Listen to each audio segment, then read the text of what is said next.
Hello everyone, मैं Pradeep sir. जैसा कि हम लोग utilisation of electrical energy subject में हम लोग जो है फर्स्ट चैप्टर पढ़ रहे थे, प्रदीपन, या उसी को इंग्लिश में क्या कहते हैं, इल्यूमिनेशन, है ना। तो उसी को हम लोग कंटिन्यू करेंगे।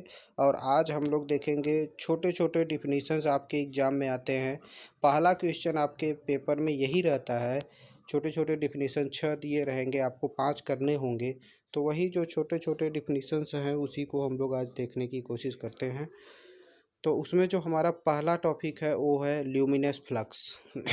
ल्यूमिनस फ्लक्स मतलब प्रदीपन फ्लक्स, जिसका हिंदी होता है। ये होता क्या है, इसका डिफिनीशन समझने की कोशिश करिए, है ना। तो क्या होता है, किसी लाइट सोर्स से निकलने वाली प्रकाश तरंगों या लाइट वेव के कुल समूह को क्या कहते हैं, प्रदीपन फ्लक्स कहते हैं, या इंग्लिश में ल्यूमिनस फ्लक्स कहते हैं। मतलब कोई भी हमारा बल्ब होता है जो बिजली के द्वारा जलता है, तो उसके द्वारा जितनी भी लाइट वेव्स निकलती हैं उन सभी के समूह को या संगठन को ही क्या कहते हैं, प्रदीपन फ्लक्स कहते हैं, ल्यूमिनस फ्लक्स कहते हैं। इसे कैपिटल एफ से प्रदर्शित करते हैं और इसका मात्रक क्या होता है, ल्यूमेन होता है।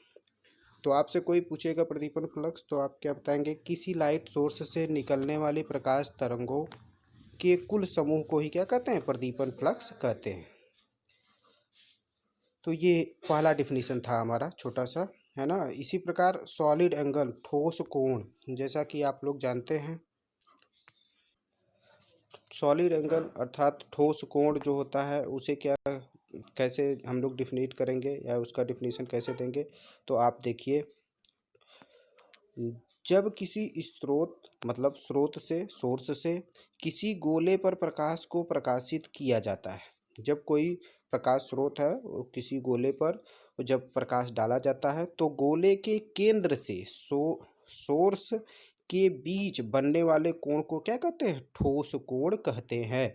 जैसा कि आप लोग यहाँ पे फिगर पे देख रहे होंगे, है ना। फिगर में आप देख सकते हैं, ये हमारा फिगर बना हुआ है ना। तो इस पे आप देख सकते हैं, एक क्या है, ठोस गोला है जिसके केंद्र से एक प्रकाश स्रोत है, उसके सतह पे जो है प्रकाश की किरणें डाली गई है, इसके द्वारा एक एंगल बन रहा है थीटा, है ना। इसी को क्या कहते हैं, सॉलिड एंगल अर्थात ठोस कोण कहते हैं। और इसका मात्रक क्या होता है, स्टेरेडियन। जैसा कि कोण का मात्रक आप लोग जानते होंगे रेडियन होता है, तो इसका मात्रक क्या होता है, स्टेरेडियन होता है। ठीक है। तो क्या कहेंगे, सॉलिड एंगल अर्थात ठोस कोण किसे कहते हैं, जब किसी स्रोत से किसी गोले पर प्रकाश को प्रकाशित किया जाता है, तो गोले के केंद्र से स्रोत के बीच बनने वाले कोण को क्या कहते हैं, ठोस कोण या सॉलिड एंगल कहते हैं। इसका मात्रक क्या होता है, स्टेरेडियन। ठीक है। ये छोटे छोटे डिफिनीशन आपको मोस्ट इम्पॉर्टेंट है, याद कर लीजिएगा और आपके एग्जाम में पूछे जाते हैं। पहला क्वेश्चन यही रहता है कि 6 डिफिनीशन छोटे छोटे दिया रहेगा, कहेगा इसको डिफिनीट कीजिए, या फिर उस पर टिप्पणी लिखने को आपसे कहेगा। ठीक है। तो आप लोग इसको ध्यानपूर्वक पढ़ लीजिए और साथ ही साथ में नोट्स ज़रूर बनाते चलिए। ठीक है। तो इसी क्रम में अगला जो हमारा डिफिनीशन है, ज्योति तीव्रता है ना, जिसका इंग्लिश में नाम इंटेंसिटी या ल्यूमिनस इंटेंसिटी भी होती है। ठीक है। तो इसे क्या होता है, किसी प्रकाश स्रोत से एक निश्चित दिशा में इकाई धन कोण के अंतर्गत विसरित ज्योति फ्लक्स को उसकी ज्योति तीव्रता कहते हैं। मतलब कोई प्रकाश स्रोत है, उससे एक निश्चित दिशा में इकाई धन कोण के, मतलब एक निश्चित कोण पे के अंतर्गत जितनी भी ज्योति फ्लक्स विकसित होती है ना, जाती है, उसे ज्योति तीव्रता कहते हैं। मतलब ज्योति तीव्रता, अगर ल्यूमिनस फ्लक्स अधिक होगा अर्थात लाइट अधिक होगी, तो उसकी ज्योति की जो तीव्रता होगी वो क्या होगी, अधिक होगा। और इसे कैपिटल आई से प्रदर्शित करते हैं। ठीक है। इसे कैपिटल आई से प्रदर्शित करते हैं। आई बराबर होता है फाई अपान डब्लू। फाई क्या है, ल्यूमिनस फ्लक्स है, और डब्लू क्या है, घन कोण है, जो कि ऊपर हम लोग पढ़े हैं। ठीक है। और ये आपका फार्मूला है ज्योति तीव्रता का, I equal to phi upon W. और इसका मात्रक क्या होता है, कैंडेला, है ना। ज्योति तीव्रता, या फिर हम भी ये भी कह सकते हैं कुल ज्योतीय फ्लक्स मतलब फाई, और कुल घन कोण, है ना, कुल घन कोण के अनुपात को ही क्या कहते हैं, ज्योति तीव्रता कहते हैं। इसका मात्रक ल्यूमेन प्रति स्टेरेडियन या फिर आप कैंडिला कह सकते हैं। ठीक है, दोनों इसके मात्रक होते हैं। तो ज्योति तीव्रता को इल्यूमिनेशन पावर भी कहते हैं। ठीक है, ये पॉइंट याद रखिएगा आप लोग। ज्योति तीव्रता को क्या कहते हैं, इल्यूमिनेशन पावर भी कहते हैं। ठीक है, और किसी ऑब्जेक्ट पर प्रति सेकंड प्रतिपादित होने वाले प्रकाश तरंगों का समूह उसकी प्रदीपन तीव्रता कहलाती है। ये किसी ऑब्जेक्ट पर, कोई भी एक ऑब्जेक्ट है पर प्रति सेकंड, एक सेकंड में जो उस पर प्रतिपादित होती है या डाली जाती है प्रकाश तरंगों का समूह ही उसकी क्या कहलाती है, प्रदीपन तीव्रता कहलाती है। ठीक है, तो ये ज्योति तीव्रता का पूरा डिफिनीशन था। इसी के आगे अगर हम लोग बढ़ेंगे तो आएगा अगला हमारा जो टॉपिक है वो है प्रतिबिंब कारक, है ना, मतलब रिफ्लेक्शन फैक्टर क्या होता है, इसको हम लोग जानेंगे, है ना। तो जब प्रकाश की किरणें किसी चमकदार तल पर पड़ती हैं तो वह एक आपतन कोण से परावर्तित हो जाती हैं। ठीक है, आपतित किरण या प्रकाश का थोड़ा सा भाग क्या होता है, उस सतह द्वारा क्या हो, अवशोषित कर लिया जाता है। परावर्तित प्रकाश तथा आपतित प्रकाश का अनुपात ही क्या कहलाता है, रिफ्लेक्शन फैक्टर। तो सीधी सी डिफिनीशन है प्रतिबिंब कारक क्या होता है कि जब किसी चमकीले प्रकाश सतह पर प्रकाश डाला जाता है तो वह प्रकाश जब उस पर सतह पर पड़ती है तो कुछ उस प्रकाश का जो ज्योति फ्लक्स होता है वह क्या हो जाता है, अवशोषित हो जाता है, और कुछ परावर्तित हो जाता है। और एक चीज़ ध्यान रखिए कि जिस कोण से आपतित होता है उसी कोण से वह क्या हो जाता है, परावर्तित हो जाता है, अगर माध्यम सेम रहेगा तो। जैसा कि चित्र में आप लोग देख रहे होंगे, है ना। इस चित्र में जिस कोण से आपतित हो रहा है उसी कोण से ये बराबर कोण से परावर्तित हो जाता है। बीच में क्या है, अभिलंब है। क्यों बराबर कोण से परावर्तित होता है, क्योंकि ये एरिया है पूरा एक ही माध्यम है, चाहे ये वायु माध्यम हो, चाहे ये जल माध्यम हो, चाहे जो भी माध्यम हो, एक ही माध्यम है। तो जिस कोण से किरण आपतित होती है उसी कोण से क्या हो जाती है, परावर्तित हो जाती है। मतलब साइन आई बराबर होता है साइन आर होगा। ठीक है, तो ये चीज़ें हैं। तो रिफ्लेक्शन फैक्टर समझ में आ गया।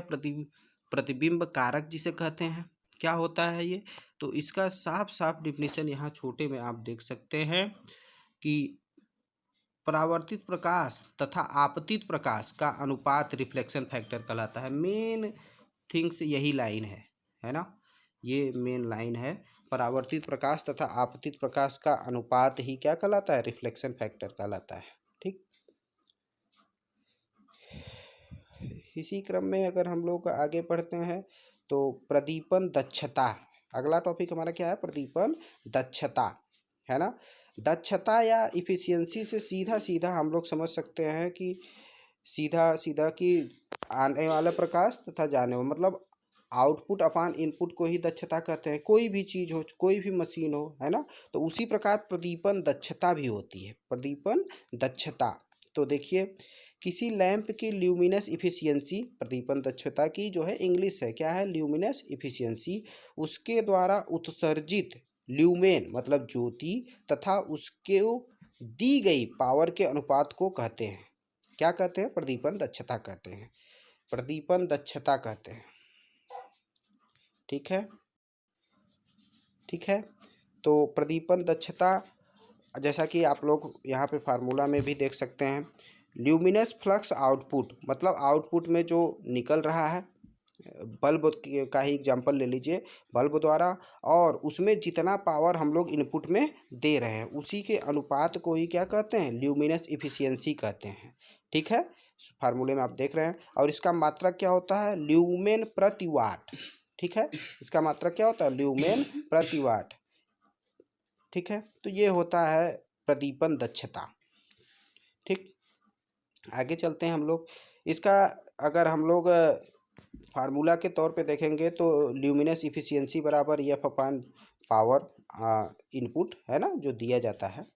तो ये है प्रदीपन दक्षता। इसी क्रम में अगर हम लोग आगे बढ़ते हैं तो एक होता है स्पेस टू हाइट रेशियो, इसका हिंदी क्या होता है, वरीम ऊंचाई अनुपात। क्या होता है, ये भी छोटे से डिफिनीशन में आपसे पूछा जाता है। ठीक है, तो देखिए क्या होता है,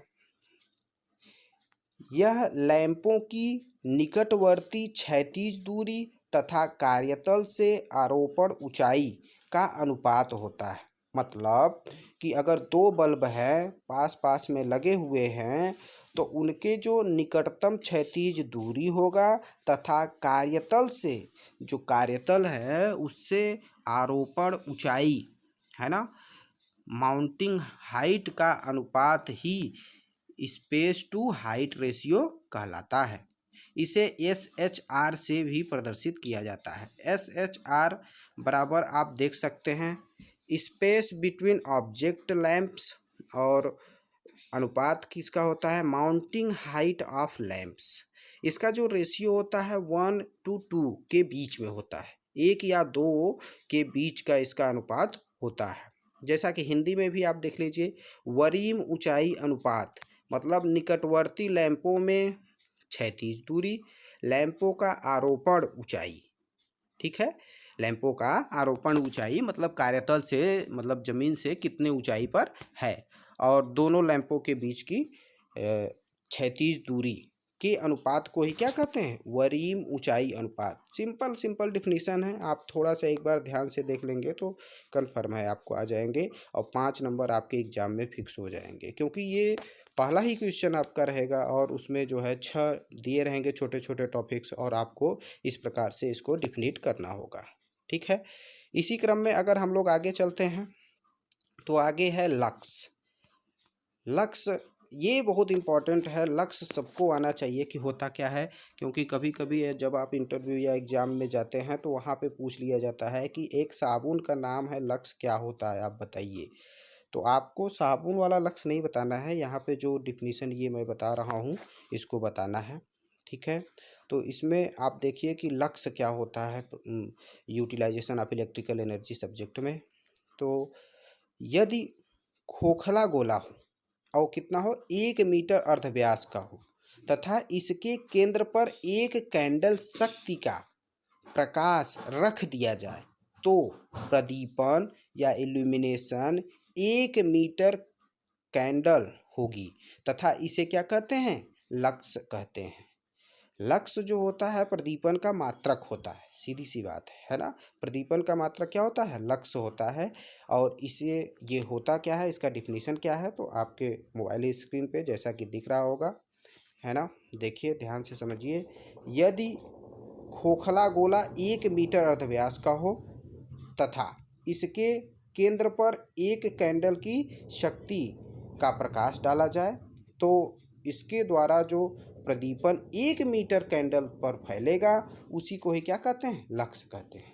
ठीक है, तो इसको एक बार आप ध्यान से पढ़ेंगे तो समझ में आ जाएगा। ठीक है, और इसी क्रम में आगे हम लोग डिफिनीशन अगर पढ़ना चाहें तो आज के लेक्चर का हमारा लास्ट ये टॉपिक है शैडो। शैडो क्या होता है ये जानने की हम लोग कोशिश करेंगे। तो आज जितनी भी आपको छोटी छोटी डिफिनीशंस बताई गई हैं इसको ध्यानपूर्वक आप लोग पढ़ लीजिएगा और साथ ही साथ में नोट्स बनाते चलिए। ठीक है, तो शैडो क्या होती है आप समझने की कोशिश करिए।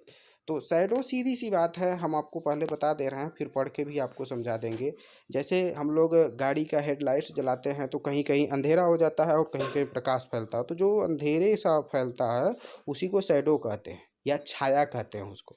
ठीक है, तो देखिए हम लोग देख के पढ़ के समझते हैं क्या है। किसी लाइट, है ना, किसी लाइट सोर्स के सामने एक अपारदर्शी वस्तु रखने पर प्रकाश की किरण वस्तु को पार नहीं कर पाती है, जिससे वस्तु के पीछे एक अंधकार भाग दिखाई देना देता है, छाया या शैडो कहलाता है। जब किसी मतलब कोई भी अगर हम लोग लाइट जलाते हैं, जैसे गाड़ी की ही लाइट जलाते हैं, तो क्या होता है कि कोई अगर मार्ग में अवरुद्ध आ जाता है तो प्रकाश उस तरफ तो जा नहीं पाएगी, तो उसके कारण उसकी जो वो ऑब्जेक्ट होगा उसका उसके पीछे क्या बनेगा, ऑब्जेक्ट बनेगा, मतलब कि छाया बनेगा, उसी को क्या कहते हैं, शैडो कहते हैं, है ना। तो जहाँ पर प्रकाश नहीं पहुँच पाता और उसकी उस ऑब्जेक्ट की छायानुमा बन जाती है, उसी को शैडो या छाया कहते हैं। शैडो इंग्लिश में ही आपको लिखा हुआ आएगा एग्जाम में भी, ठीक है। तो इस प्रकार से हम लोग आज जितने भी छोटे छोटे डिफिनीशन समझे हैं उसको आप लोग ध्यानपूर्वक पढ़ लीजिएगा और साथ ही साथ में नोट्स बनाते चलिएगा। बहुत बहुत धन्यवाद।